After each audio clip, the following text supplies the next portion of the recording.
So, welcome to the next in our series of Spotlight on podcasts.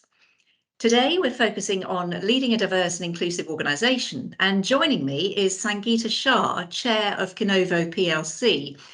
Hello, Sangita.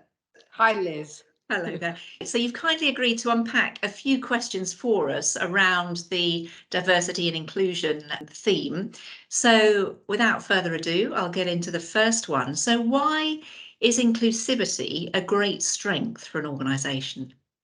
So for me, instinctively, throughout my career, and I've kind of tried, and we haven't gone through the football or the journalism aspects of my career, I've always noticed a discernible difference from a more inclusive environment than one that is very monochrome, let's say. And I started looking more and more at this, and it's an overwhelming bank of evidence which actually ratifies my instinctual kind of perceptions. So a diverse organisation is an intrinsic asset. It does prove more successful organisations in terms of innovation, in terms of kind of different perspectives, in terms of bottom line, in terms of culture, and it's a vital tool for retention. For me, an inclusive organisation is an absolute cornerstone for any successful organisation.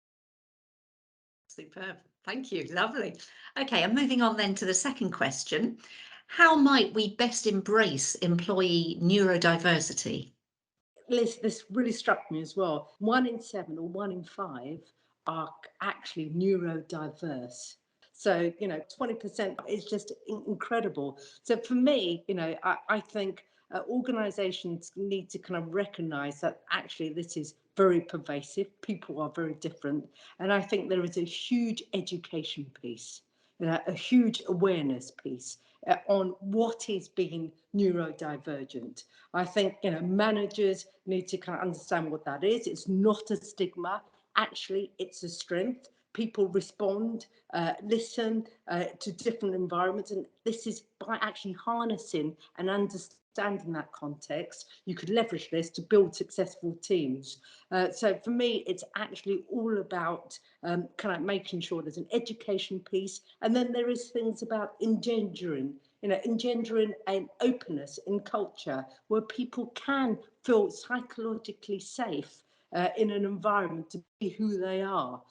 So for me, that's absolutely critical. And then the third point is enabling. You want an environment which is psychologically safe, but also you want to enable neurodivergent employees, to enable them. So just a simple example, I've had this in one of my companies. There was overstimulation in terms of sensory stimulation, in terms of noise. So we've equipped them with headphones, and that's kind of helped them in terms of hybrid working in today's world.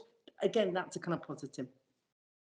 That's fantastic. Thank you. Some simple alternatives and ways of working can really support people who, as you say, are neurodivergent, and we can really get the best out of them. So I'd like to focus a little bit now on how we can help people to flourish.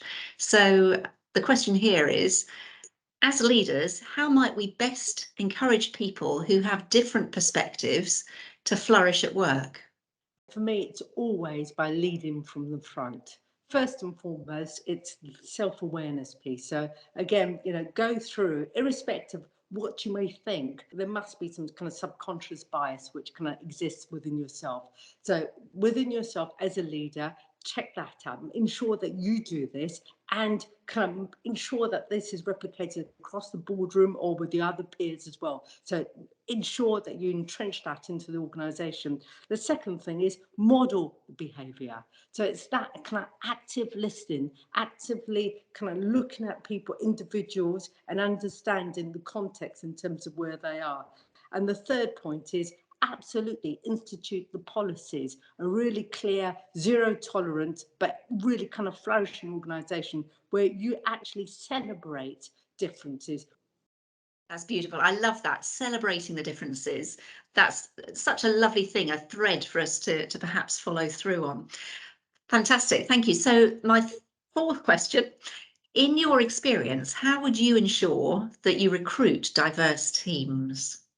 There's been a paradigm change now. So for me, I think first and foremost, you need to recalibrate the entire recruitment process. If you look at how things are run, it's always the same pool, the conventional pools with the same ads. So my view is, first and foremost, the people that are doing the recruitment, need to be educated and hopefully reflect the diversity that you are recruiting for. So that's the first thing. The second thing is, in terms of the recruitment process itself, so if you are going to target a specific demographic, ensure that you do that in a very targeted way rather than blanket kind of channels.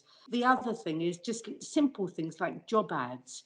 For neurodivergent individuals, you've got to look at, whether, for example, it's legible, just the ads itself. And then there's the other innovations which I've seen, which are the kind of blind interviewing process in terms of kind of seeing where they are. And in terms of the final selection, something that I think really, really works is recognizing if you have a neurodivergent individual, to kind of ensure that when you have those kind of team exercises during the pre-selection interview process, that's actually taken and factored in to ensure that they have a level playing field. Sangita, it's been an absolute pleasure. Thank you so much. And we're delighted that you'll also be chairing our June 2023 workshop on leading a diverse and inclusive organisation. So we do look forward to hearing more from you then. I'm very thrilled. I kind of echo this to Windsor as an organisation. The way they open the window and enable these conversations, which are absolutely pivotal at a time of uncertainty in our society, and I applaud them.